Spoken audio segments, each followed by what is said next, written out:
Hi friends, நாங்கள் வந்து பொருட்காட்சி போயிருந்தோம். ரொம்ப நல்லா இருந்துச்சு. அனிமல்ஸ் தீமை வச்சு, பேர்ட்ஸ் தீமை வச்சு வந்து ஒரு பொருட்காட்சி சூப்பராக இருந்துச்சு. ரொம்ப நேச்சுரலாக பண்ணியிருந்தாங்க. நிறையா எஃபர்ட் போட்டு பண்ணியிருக்காங்க.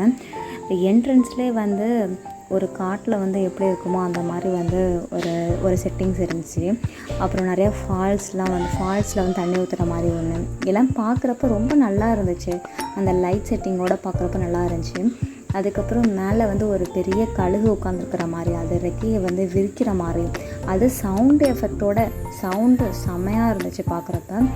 அப்புறம் என்ட்ரன்ஸே சூப்பராக இருந்துச்சு, பக்காவாக இருந்துச்சு.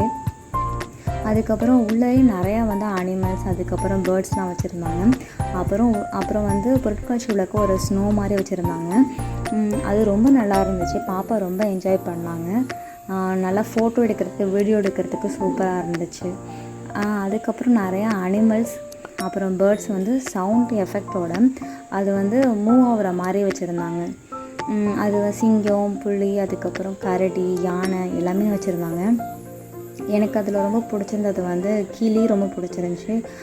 மரங்கொத்தி பறவை ரொம்ப பிடிச்சிருந்துச்சி. பார்க்க ரொம்ப நேச்சுரலாக பண்ணியிருந்தாங்க. எல்லாமே நல்லா இருந்துச்சு. நம்ம வந்து ஒரு டைம் ஸ்பெண்ட் பண்ணுறதுக்கு ஒரு ஒர்த்தாக வந்து ஒரு போனால் நல்லாயிருக்கும் அப்படின்னு பார்க்குறதுக்கு இது எனக்கு ரொம்ப பிடிச்சிருந்துச்சி, நல்லாவும் இருந்துச்சு. அதனால் உங்கள்கிட்ட ஷேர் பண்ணணுன்னு இந்த வீடியோ எடுத்தேன். முடிஞ்சளவு நான் வந்து நான் எப்படி நேரில் பார்த்தனோ அதே மாதிரி உங்களுக்கு வீடியோ எடுத்து காமிச்சிருக்கேன். நீங்கள் பாருங்கள்.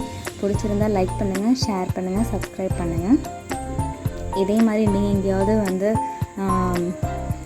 போயிருந்தீங்கன்னா எங்கள் கமெண்ட்ஸில் சொல்லுங்கள். அதுக்கப்புறம் கிளிலாம் நல்லா இருந்துச்சு. எல்லாமே எனக்கு பிடிச்சிருந்துச்சு. நீங்கள் பார்த்துட்டு சொல்லுங்கள், உங்களுக்கு பிடிச்சிருந்தா சொல்லுங்கள்.